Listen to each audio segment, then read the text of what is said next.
once that's undefeated. True. It's against Kled if he decides to go it, so I think it's a little bit more unlikely. They could also go Gragas up there and just throw Contractz onto Lee Sin and have a standard team fight team. Okay. Or the big J4. Very something popular Ray right has now. always excelled at. Yeah. Even when nobody else was playing J4, Ray was playing J4. Now that it's one of the better top laners in the game, also very, very strong with the Locket and Stoneplank combination, it's practically inviting him to lock it in. Yeah, I think it's the strongest pick C9 can go with, actually, especially considering the synergy between Orianna and Jarvan as the ultimate delivery system. C9 actually a tremendously strong team fighting team composition. I think they would be very favored in 5v5s and even gold. Ray on the Jarvan versus Hauntzer on the Kled. Hauntzer got bullied around and sort of smacked down in the last game by the Renekton. We'll have to see if he can get out of laning phase a little bit better off this time around. But bottom lane, Jhin Zyra for TSM. That one can be really impressive. Yeah, it absolutely can be, as long as they're not getting picked off by any of the tremendously strong gank threats that C9 have. The teleporting Jarvan from the top lane or the ganking Gragas can provide a ton of pressure, and BRaum is great gank assist. So I think that's where C9 is going to try and get their pressure in the bottom lane and desperately try to avoid being pushed in like they were last game. Launching into game number 2 now. You can see the matchups there on your screen. A couple of capable fighters there in the top lane. The Elise, again, made so many plays last game when Contractz was piloting it. We'll have to see if Svenskeren can have the same kind of a presence here in game number 2, going up against Contractz on the Gragas. Meanwhile, Jensen will get to show us what his Orianna is made of. And if it's half as impressive as Bjergsen's was in game number 1, it's going to be a force to be reckoned with. Yeah, well, we know Jensen's Orianna is absolutely insane. Just looking at his stats on the year, an 8.8 KDA, 5-2 record, and this is from a team that hasn't been winning a huge percentage of their games, but it's definitely been the standout champion for Jensen. Also want to point out, Jensen going with the cleanse this game, which isn't going to be particularly useful in the lane matchup against Bjergsen, but it is very useful to get away from lockups that come out from Biofrost or from Svenskeren. Yep. It's useful in the lane, so to speak, when he is getting 2v1. Exactly. By the Elise. So safety there instead of going with Ghost for a slightly better teamfight presence. He really wants the security of the cleanse for the Cocoon. And one thing to point out, too, about Bjergsen on this Corki, because of Corki's big range when he picks up the package, it is one way to viably run 2 exhausts on your team, which you see them doing this game. Neither support opting for the Ignite this time around. Both want to go for the exhaust to shut down the divers, keep the carries safe. Yeah, at least for someone like Ray, you do want double exhaust against that Jarvan. He's going heavy AD at least early on in the game. Very interested to see how that top lane plays out in this game, since both junglers have very potent gank threats early on, and it can be quite swingy since both these guys like building fairly offensive. And even though Hauntzer lost the lane last game, he still turned on very well in teamfights. So I'm curious to see if TSM even prioritizes that farm up there, or if they think they get enough late game utility out of a slightly underfarmed Kled. Hauntzer's also not under nearly as much insta-gib threat against Gragas and Jarvan as he was against Renekton and Elise.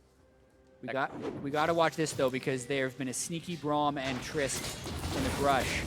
They're not going to interrupt the Raptors, but they are running down to DoubleLift and Biofrost. I feel like they're just going to end up doing a whole lot of nothing because the minions are too big there, but interesting start. Yeah, they could have potentially tried to make something happen, but instead they'll just wander their way into lane, go back to farming like normal. They don't end up actually missing out on any farm whatsoever, so it's just a slightly delayed beginning for them. Yeah, I thought they were going to harass Svenskeren on Raptors and really disrupt his early jungle, but they opt not to.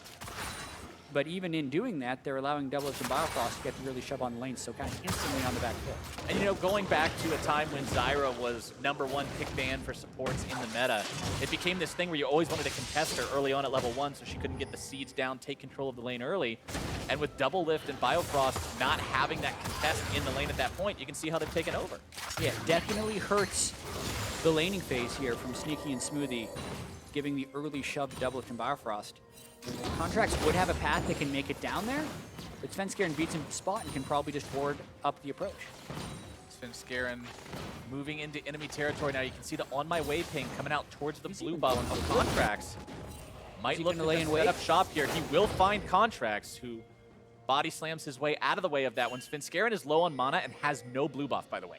Yeah, he has skipped his blue. He's doing Raptors to red to enemy blue route, hoping the Contractz had slowed down and taken his Krugs. Ends up colliding with him, but they do have the push in both mid and bottom lanes. So they're actually going for a very early blue buff contest. And they're bringing Bjergsen over as well, who's going to drag Jensen with him. Three coming in plants to try to stop this. The plants are there and putting a lot of pain into Smoothie. The blue buff going to go ahead, run out of patience, walk his way back to his spawn point. Smoothie's so low now, Cloud9's got to be careful about wanting to fight this. Yeah, I mean, at the very least, it's going to be a smite fight. If Contractz sticks around and TSM doesn't push through on them. Sneaky getting the shove in the lane right now, but TSM has them outnumbered in the jungle. They get the blue. Svenskeren with a very nice secure, making sure that they don't spend all that time for nothing. Grabbing that for himself means his mana is going to start to regenerate very rapidly, and he'll continue just moving around, farming up, finding the cocoon now onto Contractz. Smoothie getting the winner's bite down. Exhaust going to be used too. Svenskeren potentially in some trouble here. Going to be repelling up into the air, flashing over the wall, staying safe for now. Smoothie barely getting away. Deadly flourish, no mark. Ray and Hauntzer have made their way into the fights, but Hauntzer finds himself now in a 2v1, forced to flash over the wall, but Ray follows. Flag and drag, seeing if he can bring him down. Jensen still looking to chase if they can. Svenskeren is there, trying to keep the protection on. Biofrost coming in too. Deadly flourish out. Jensen and Ray both having a flash over the wall. What an absolute mess so far, and no one dies. When your jungler wants to steal blue, things that can happen. Oh my goodness, everyone is brought into that fight trying to help out each other. And what's funny is when you walk away from it all, no advantage is really meaningfully gained. The wave is going to crash in the top side, so Ray actually loses out, I think, more than anyone because Hauntzer stuck around a little bit to get that wave shoving. Everyone else has even farm.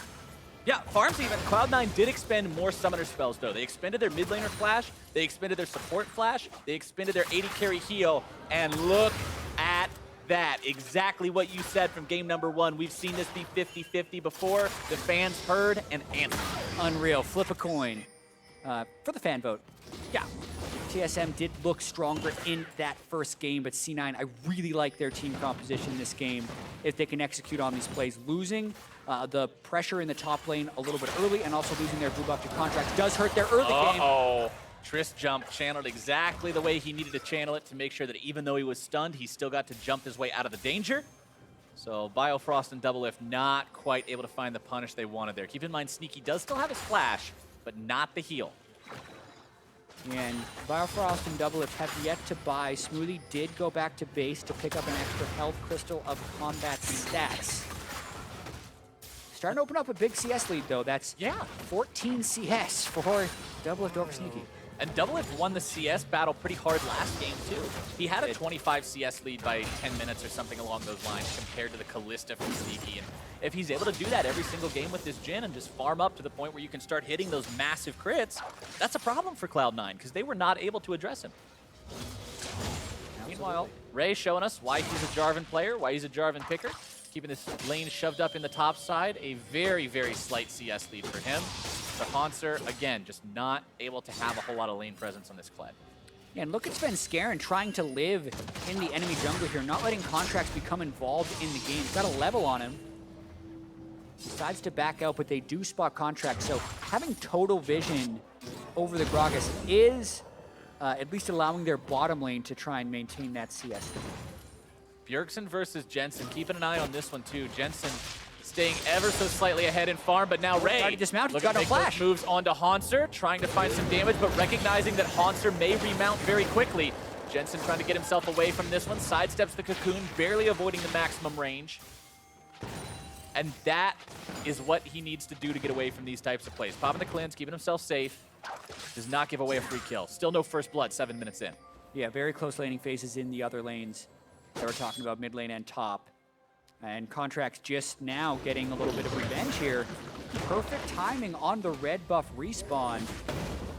Reading Svenskeren's early jungle route, knowing he invaded with red and nothing else, meaning he started Raptors to red. Good timing. Likewise, Svenskeren pulling the same trick on Contractz. Yep.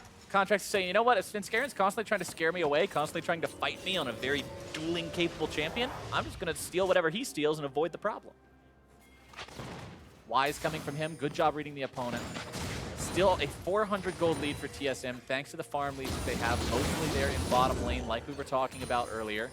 Neither jungler really able to get on the board just yet. You can see a little bit of vision placed down by Contractz in enemy territory as he made his way out from stealing that red buff. Infernal Drake is the first Drake on the board this game, too.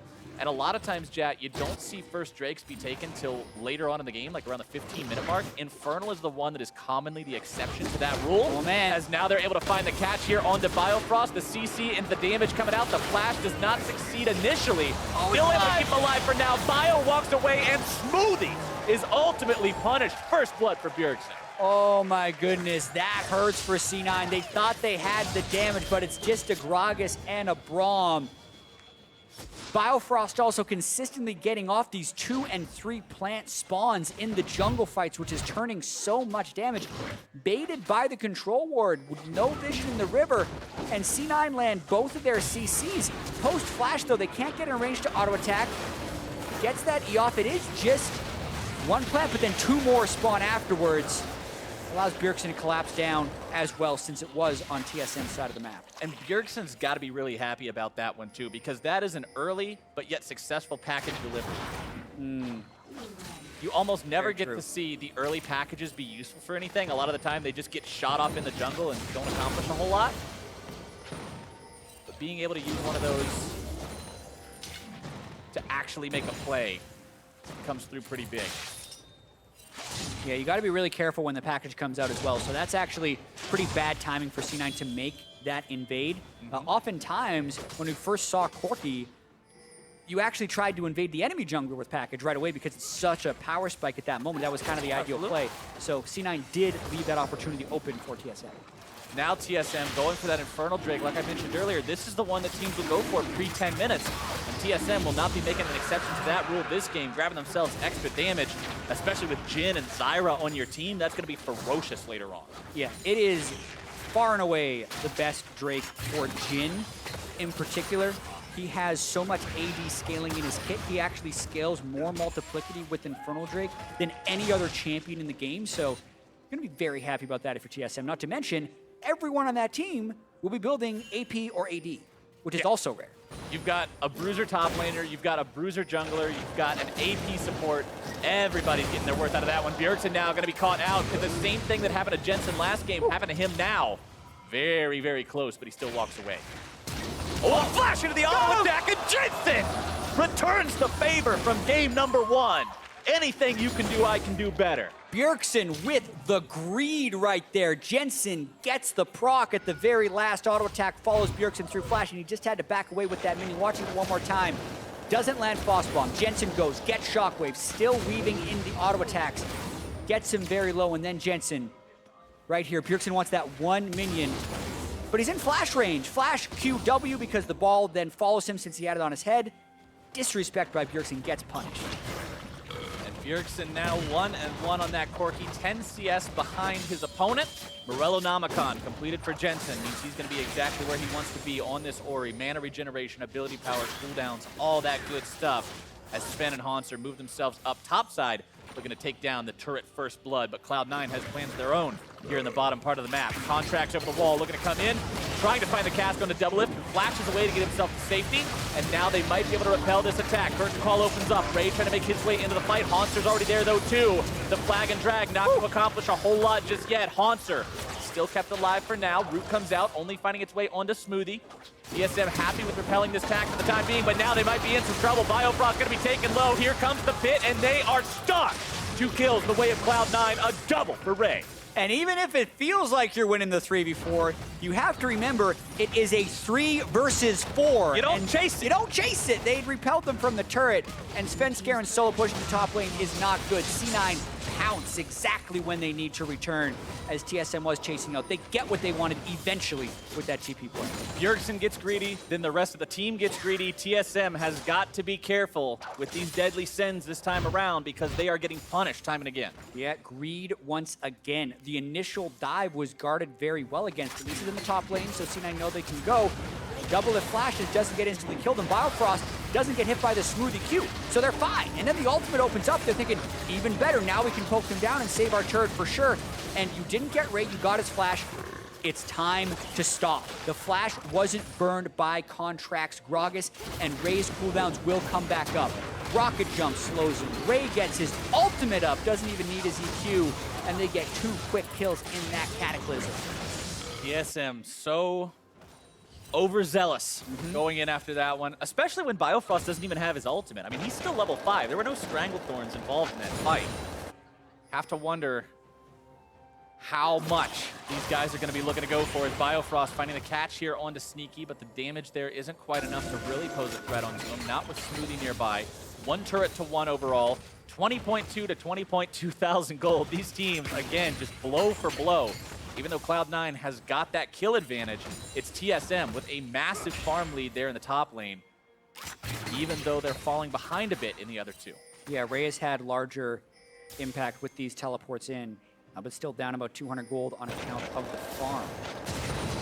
Still such a neck-and-neck game. Something that's biting TSM a little bit is Biofrost being under-leveled. As you mentioned, he was level 5, 13 minutes into the game as a support that is already often focused against so much initiation from Cloud9. He has to play so carefully for the duration of this game, but as you say, still anyone's game at this stage. Oh, absolutely. Trinity Force now completed onto Bjergsen, and with another package coming up soon, you can also see it armed on him right now. He will be ready to make a big play if given the opportunity. This goes back to what you mentioned earlier, Jatt. As Cloud9, you've got to make sure that you're not getting greedy now. You've got to make sure you're playing around that package, staying safe, not giving Bjergsen the chance to use it so effectively again. And you can really see C9 trying to set up around this top side, accidentally double control warding the brush in the wave, and Contractz wants to get something. He was warded out by TSM though. TSM still looking to see if maybe they can get something out of that Corki package, but Cloud9 seems to have learned their lesson after the first time. DoubleLift trying to clear away some wards top side, place some of his own, but 2 control wards will make sure that that doesn't happen anytime soon, as Ray and Hauntzer will find each other here in the river. Hauntzer looking to go in on Ray, who misses his flag and drag. Now he's going to be chased down. The charge comes out. Another bear trap on a rope, going to be snapping him right back into place, and Bjergsen's there to pick up the kill. A costly mistake by Ray right there. You can pull Jarvan out of his EQ combo with bear trap on a rope, but I don't think that's what happened there. I think Ray placed his flag into a wall, so it moved, and then his Q didn't connect. I think that's what happened in that misplay, but either way, it's an easy kill picked up by TSM. Mechanical error that leads not only to a death, but now the summoning of the Rift Herald. TSM going to take a turret with this one. Hauntzer going to continue being able to push up.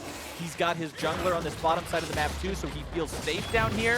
Disaster for Cloud9. Yeah, we're going to watch this one more time. Hauntzer obviously does have the level advantage and the CS advantage. Watching this, exactly what you said. He placed it on the wall and it went too far away. and even then, bear trap on a rope could have pulled him back as well because of the timing of that EQ. So even if he would have connected it, there's a chance because of his timing he would have been knocked away.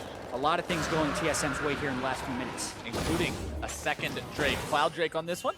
Looks like the third Drake of the game is also going to be Cloud, so no more Infernals spawning. So that's one thing that Cloud9 can be thankful for.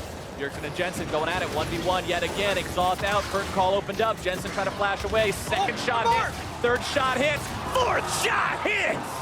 DoubleLift securing the kill. Woo, and those are dodgeable at this point. Jhin has been changed so the slow duration isn't as long, and Jensen also was in the aftermath of his cleanse for a short time, so could have potentially dodged those, but great aim by DoubleLift to land 3 shots in a row and get the kill. Doing mad work with those Jhin ultimate shots. It's such a fun ability to see used correctly because of the sheer amount of range and how much you have to predict your opponents. Especially now, like you said, how it's been fixed. You don't just hit them automatically because the guy is slowed. You still got to be able to properly predict those every single time. DoubleLift deserving of that kill. And now all outer turrets down for TSM, and they move into the jungle to get rid of some of C9's control wards. I mentioned that C9 has an incredibly strong team fighting composition. The Jarvan, as well as the Gragas and BRaum to initiate and be a frontline, and tremendous backline damage dealers in the Orianna and the Trist. However, if TSM is getting these picks and landing these long-range skill shots, they can still prevent the team fights from happening. The first shot is flash. The next 3 land completely true. 555 damage crit to close that one up. Oh, this is such a cool angle. Look at that. Kaboom. See ya. I love our camera angles. Ooh, Jensen also gets hit by the last shot. We saw that from pretty much every conceivable Yeah, Jensen, not as big of a fan of that final shot as the rest of us were, but now he's 1-1, Bjergsen 2-1. Very close contest between these mid laners again, and Remember, these two are always in the conversation for top mid laner in NA. It's them and Froggen, the Danes, that are always putting up the numbers, always the ones just far outclassing everybody else in NA LCS. So getting to watch two of them go head-to-head like this, it's always that question of which one of them is going to have the better performance this series, which one of them is going to make that defining factor that pulls their team out ahead. Exactly, and Jensen needs to be able to dodge those skill shots in these moments to help take down TSM. If C9 lose this game, that would be a 4-0 game score for TSM over Cloud9 in this split, which would not bode well for playoffs. This week in particular, so important for both of these teams. TSM plays C9 today, Immortals tomorrow. Cloud9 plays TSM today, COG tomorrow. So the top of the table are facing off right away this week.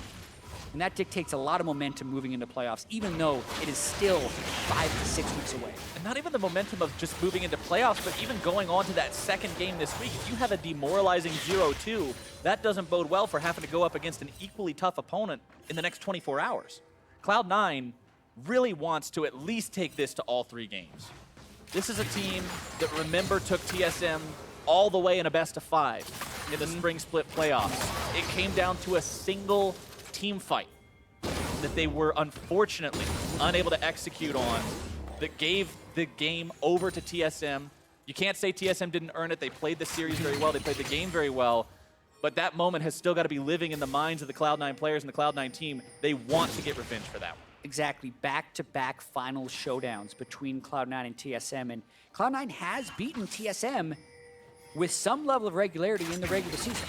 Looking back to the spring split, C9 are the ones that started the split 8-0. Now in the summer, both teams did start off a little slowly, but it is now TSM on the 11-game, 4-match win streak. And looking to just continue on their performance. They're 1 game away from Immortals in the standings. If they would beat them tomorrow and beat C9 here, they would be #1 in the summer split as they move off to Rift Rivals, but we're getting ahead of ourselves. Still 4,000 gold. C9 has plenty of playmaking opportunities and need to get themselves back into this game. And one way to do it is what you were talking about in the draft, Jatt. The wombo combo potential from Cloud9 as the curtain call opens up. Ray eats 3 shots. The 4th one coming through does get weaved right past Smoothie.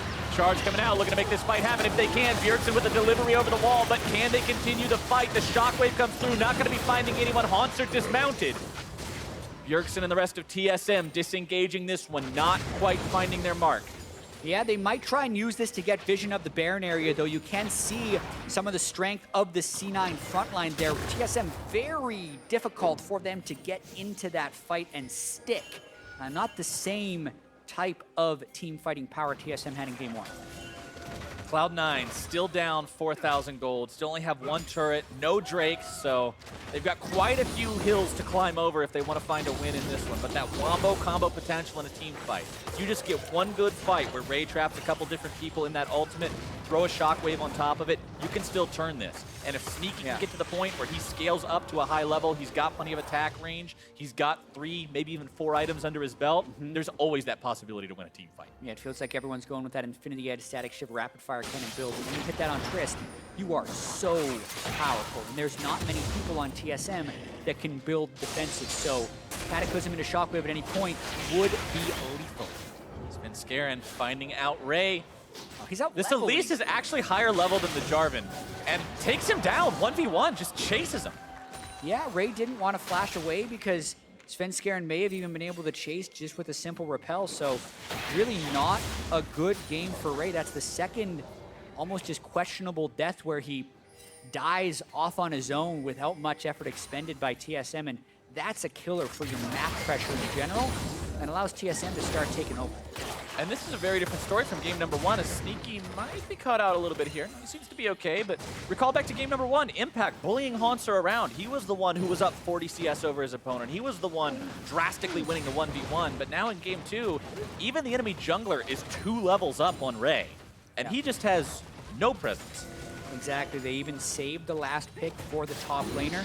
Had a chance to do Renekton versus Kled once again, which Impact was so good at, opted not to. Decided for the Jarvan for the teamfight presence, but he is never getting to teamfight. He is just getting pushed around in this side lane, 2 levels below Hauntzer and Svenskeren, and losing his turret, if not his life. Hauntzer and Sven looking to make the play yet again, forcing the flash out this time. That's why Ray saved it when he was being hunted down by Sven earlier. Sneaky walks up, doesn't care about a couple of turret shots, just trying to grab some objectives off to the side. Cloud9 not wanting to fight TSM mano a mano for the time being. Just looking to trade objectives wherever possible. Yeah, 1-for-1 turret trade is actually not that bad for them. And if Ray can make a play after that, grabbing the pick onto Bio. They want more. Here, but now Douglas Svenskeren backwards, seeing if maybe they can make some more happen. Blast Cone going to be getting him away. Ray still has the ulti, but they don't want to be going for anything else just yet. Ray might not be having the best game, but he's still got 3 out of 4 of Cloud9's kills. he's always got that killer instinct. Yeah. He will make a play even when he is not having a good game. He's one of those players that just keeps on shooting. Have the word on Biofrost. Oh my god. That was Jensen. And Ray flashed over the wall. Or flashed for an auto attack, rather. He hit over wall and flashed to kill secure. Ray secured the kill. Yeah. Exactly. Ray made sure. But Jensen was the one who did 95% of the work. 2 Cloud Drakes already under TSM's belt, and the next one spawning. Normally we make Cloud Drake memes and jokes and everything else, but with TSM having the lead that they have, getting 3 of those and that extra 75 movement speed out of combat means they'll be able to rotate through the Cloud9 jungle very quickly and really just take control of this match. Yeah, I think the Cloud Drakes are much more valuable when you have a sense of reliable initiation, but TSM will still have to land a skill shot regardless of where they're going, so it's a little bit less value than, say, having a Malzahar just have to walk up and press R on someone. Right. So I definitely think they're not that happy with it, but every Drake is good to have. Yeah, it's still going to be better than giving up the objective. Now Ray able to drop that zone. Can they get some more damage in? Hauntzer grabbing the kill onto Ray to start things off. Biofrost taking low, but Cloud9 in full retreat. DoubleLift able to find a kill for himself off that 4th shot. Hauntzer looking to go on to Sneaky. Won't quite find that one just yet. Multiple blinking health bars on TSM and a big whiff on the Shockwave. Deadly Flourish sidestep. Sneaky still looking to fight if he can. But TSM will walk away with such critical health on their members, but no deaths is still fine. Yeah, too many whiffs for C9 right there. Ray goes early, not in sync with the rest of the team. They do have a good team fighting composition, and they thought with Leanders and Morellonomicon it was time to fight. Ray, though, is spotted, decides he needs to go instead of disengage, but Jensen can't make it in time, and the rest of the team gets zoned by the Zyra Stranglethorns. Hauntzer then re-engages, the shot rings true onto Smoothie, and they pick up 2 before retreat. And the exhaust that came out onto Ray in that fight from Biofrost, it happened as he was mid-jump to the Cataclysm. It stops that dunk from being a dunk. It's more like a gingerly half slam. Gingerly layup? Yeah, and it doesn't work. It doesn't do the damage that would have potentially resulted in deaths instead of blinking red health bars. Very good job coming out from Biofrost, making sure that he stopped that damage from coming through. That's why you have 2 exhausts on the team, so you can make the plays like that, and it brings TSM up to a 4,500 gold lead. 2 kills up now, finding some stuns and some damage out onto the enemy jungler, looking to take him down, but it's Sven, who's now having a lot of damage returned onto him. He's almost going to be taken down. Jensen grabbing the kill, and it's turned around by Cloud9. Oh, man.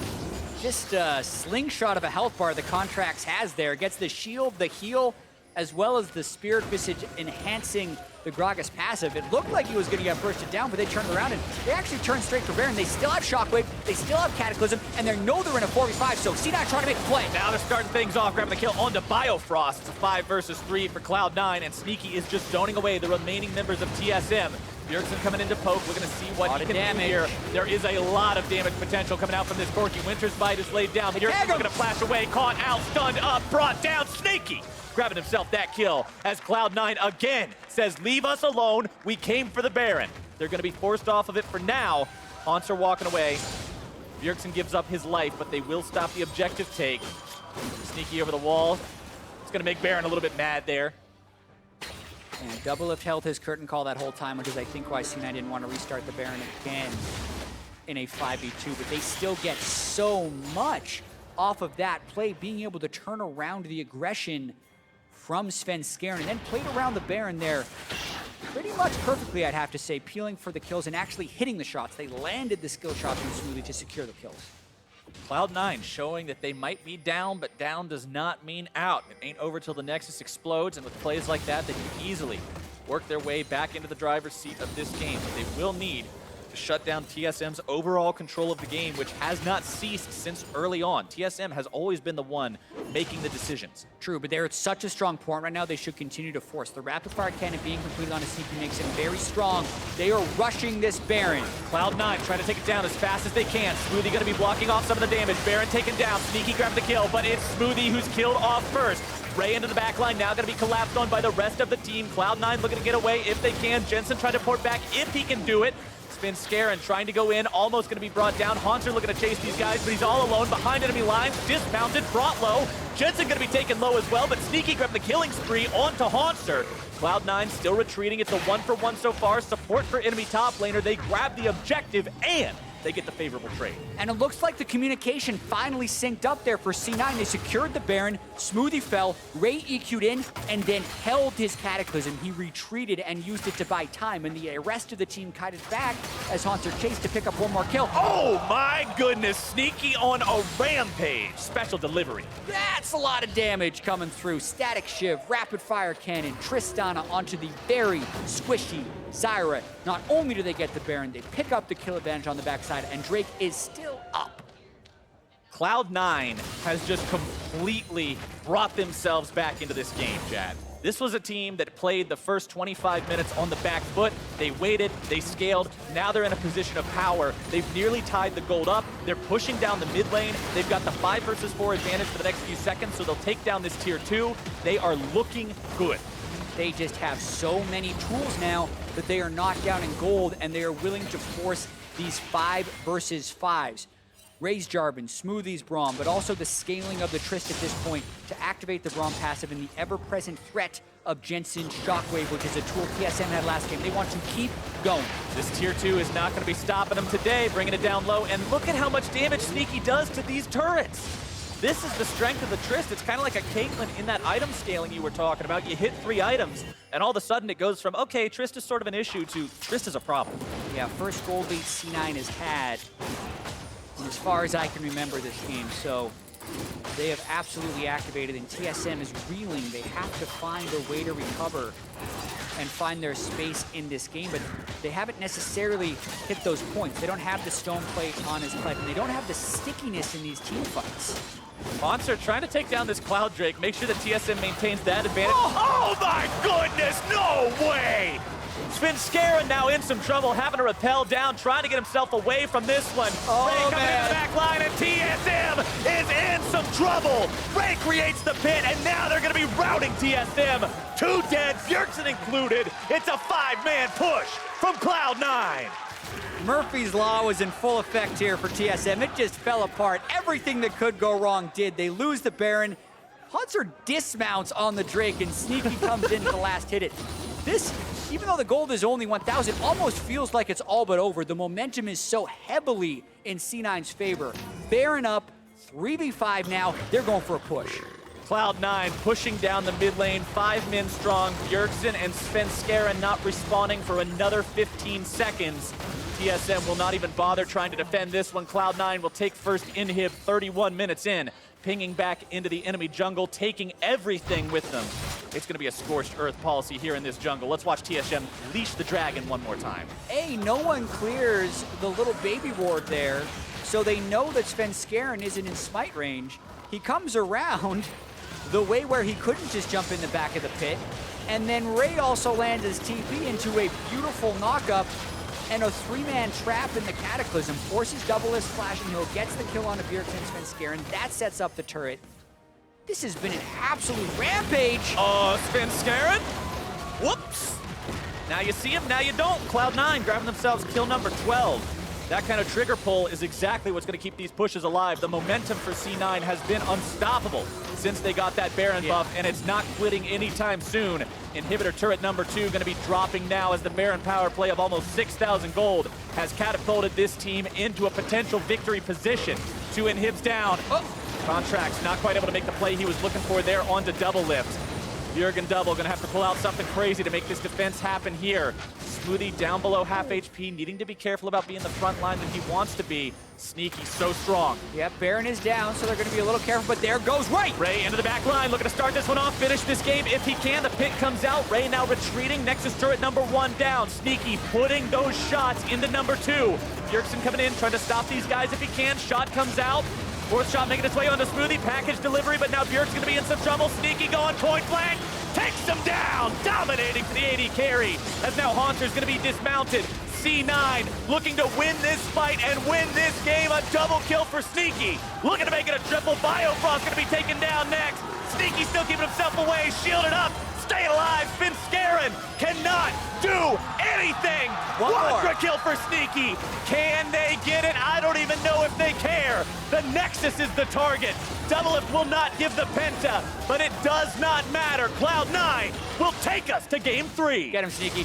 Get him. Go for it, go for it, go for it! Oh!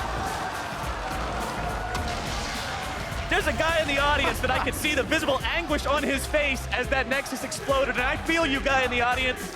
We all wanted to see that Penta. Yeah, absolutely. It was so close. DoubleLift even comes out of base. And that was like a 1/10 of a second away. But let's not have that take away from the surge that C9 made at the end of that game. They were down 5,000 gold at 22 minutes, and they won by 33. That was so impressive from Cloud9. Staying patient, staying, I want to call it clean, composed. As they were waiting. Yeah, composed, that's the word I'm looking for. It was just incredible to watch. Yeah, because as soon as they got that Baron, it was all of a sudden like they said, okay, no more waiting, here's where we go. And Sneaky just getting the one-shot kill onto Biofrost, and then later getting the one-shot kill onto Dragon. He did everything but have to type TY for Elise in all chat, because that was just perfect. I mean, for all we know, he did. We have all chat turned off. Oh yeah, we do have all chat turned off. Yeah, I'm happy to see this series go to 3, because it did look like TSM was going to just kind of steamroll over C9, especially when Ray was getting picked off again and again in side lane. But he didn't tilt. He kept staying in the game, and the rest of C9 just continually found the picks. I mean, from the moment where Contractz didn't die to that pick, Sneaky saved him with the heal, and Jensen saved him with the shield. That was just a rampage from C9 after that point. Yeah, that was the turning point. It was definitely a fantastic performance from Cloud9, and TSM went a little bit off the rails, but we're going to send things over to Dash and Zyrene, who are standing by to break it all down. Thank you very much, gentlemen. I'm right there with Jatt when he talks about I was all but ready to call that over in terms of TSM's favor with the way that that game was developing to begin with. But C9 strikes back with a very decisive Baron call, and then they steamroll that through to the finish. But before we get into the gameplay, I want to talk about Champion Select, because we saw interesting priority out of both teams here through that early phases of pick bans. Early Jhin priority and early Orianna and Gragas priority out of Cloud9. What are your thoughts on this? Yeah, the Jhin was kind of, I was like, are they going to first pick Lee Sin or Elise? They went with the Jhin with the Caitlyn banned out, and that was a little bit of a head tilter, but I feel like it's a takeaway from the sneaky pocket pick. And then the Orianna, it felt like Jensen in the last game was so frustrated up against the Orianna. He had the counter pick of whatever he wanted, chose Victor, and it didn't work out for him, so he takes it away for himself. Does get a solo kill, so I definitely think it worked out and helped them a whole bunch. And then the Gragas instead of the Elise or instead of the Lee Sin as a takeaway just shows Cloud9, we're saying, all right, you took this away from us, we'll take this away from you. Now we're going to play our own game. No more takeaways, right? Now they're going to try to play their own strategy. I think that's key there, right? The idea that Orianna is such a comfortable champion for Jensen, as well as being a solid takeaway from Bjergsen as he displayed some prowess on it in game 1. But then as we fill out the rest of this lineup, you've got the Gragas and the BRaums, makes for a very well-rounded C9 comp that we're used to seeing, even the, the Ray on Jarvan. The other pick that jumps out to me is the Tristana for Sneaky. Again, this is a pick that's finding her way back into the meta slowly here in the summer split. But we saw her really open up in those late stages of the game and become so potent, as was mentioned by the cast. And I really like her alongside BRaum, because then you're able to have the slow into the stun, and then she can get a lot of resets. And it's just so much guarding for this late game hyper carry that has the increased range from her Thread the Bead on her passive, and then she gets the rapid fire cannon. So at level 17, when he's going off, he has 812 range every time it's up and 660 plus otherwise. Exactly. But before we get to that late game stage, right, we have to survive the early game in which C9 was definitely at a loss. We were questioning the Ray sub-in from Impact based on how well Impact played in game 1. Ray comes in, and Hauntzer jumps up to a 31 CS lead at 15 minutes, essentially doing to Ray what Impact did to Hauntzer in game 1. Yeah, it feels like these top lane advantages are meaning nothing right now. You're just like, whoever's winning the top lane isn't winning the game. But this was really sad to watch because he's just getting completely bullied out. The jungler is 2 levels up over him. He TP's bottom. He's level 7 to level 9 from Hauntzer. They turn it around, so he's luckily getting some kills and helping the team out, which was really Ray's saving grace, right? Was that he was helping in the team fights, and that's what the Jarvan pick was for. They could have gone Renekton here and would have had Ray in the exact same matchup they did last time, but they went with Jarvan because there's so many squishies on this team. The only person that really doesn't get obliterated by even a bruiser, a Cataclysm, is the Kled.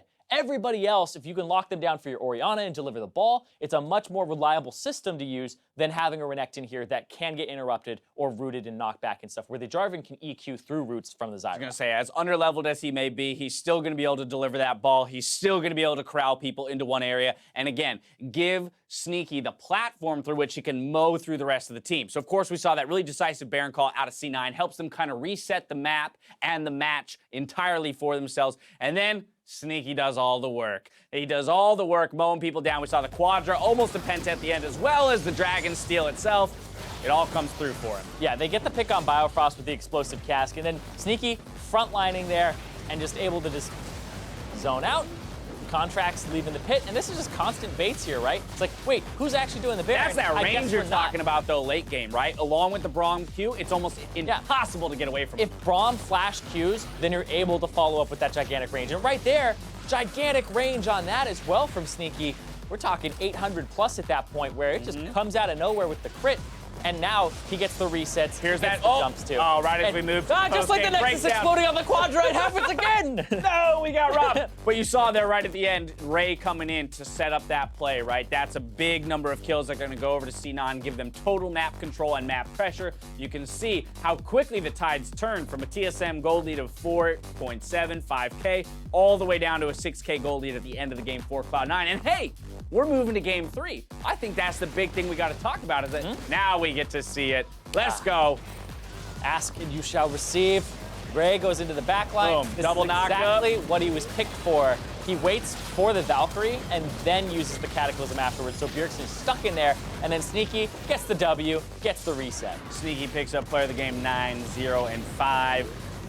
Providing all the damage you need to provide to carry this game. I mean, that's really what it comes down to, because although the score lines of almost every C9 player look fairly decent, there's no denying that they were struggling in the early game, and they had to wrestle control back from TSM. Yeah, there were really some moments where I think Jensen getting a solo kill on Bjergsen after Bjergsen got that early kill in the jungle was a big momentum swing for them. The Baron call was the one that definitely sticks out. But then Sneaky just kind of adding insult to injury, where they were coming back in the game, but then picking up the Drake, picking up the kills back and over and over again, and it wasn't back and forth at that point. It was just once back, and then it was forth, and C9 did not let up the pressure because the Tristana scaling. Like, Tristana hasn't been in the meta for a while, but remember, she used to be the hyper scaler with the long range next to Vayne and Jinx. And so when she's back and she has that mobility, she's best in class in range, and also when Caitlyn is banned out, she's kind of a substitute. She's also best in class in taking turrets. So when we talk about teams getting advantages off of picks, which seems to turn the tides of so many games, Tristana lends herself to that quite well. Now, let's talk about game 3. We go back to the side selection of game 1, which means that C9 will be moving back to blue side. Ray is going to stay in for game 3. So, got the win here. Maybe not because of his performance, but got the win staying in. What would you like to see out of either of these teams here in game 3 in terms of adjustments moving out of game 2? I feel like the Baron is kind of the big thing here, whether it's protecting it or knowing how to bait it and play around it, because what happened there was the composition from TSM really could only go forward with the Kled, right? If you're ulting and engaging with Kled, then you're in that fight, and they weren't all from the same angle to take it. So knowing their composition and how the Baron needs to be approached with it. And we have to remember from game 1, TSM with a really decisive call as well, picking up the Baron. So both winning teams here finding a way to make the Baron a priority and establish their vision and control around it. Because it's been the thing that breaks the game open for either team that takes it early, is the one that's able to actually get that momentum back in the game and end up taking home the victory. All right, so now I want to zero back in on that mid lane matchup one more time because we teased it at the beginning of the day. We saw Jensen this time around getting the victory, even though necessarily not, establishing massive CS leads in the very early game. What do you want to see here in game 2 out of this matchup? Because presumably, they could prioritize the Orianna in the first pick, but that's a hefty price to pay just to get him that champion. Yeah, question is, what do you really want in that first pick? I think the Orianna, because like Cloud9, we think about them and we think about how well Jensen has been doing for the team, and Sneaky just stepped up in that last game as a secondary carry threat. But if you're going to get Orianna and you don't feel like there's anything that TSM can play into it, if it is the Corki, that didn't work out that game as well as they would have wanted. So maybe you do that. It's possible that they go for that first pick, or they possibly first pick the Jhin because it seems to be such a high priority for TSM. But I feel like Cloud9, we're comfortable on the Tristana too. If it ain't broke, don't fix it. Anyway, that's what we got out of game 2. Looking towards game 3, Cloud9 versus TSM coming right up after the break. We'll see which one takes the match after this.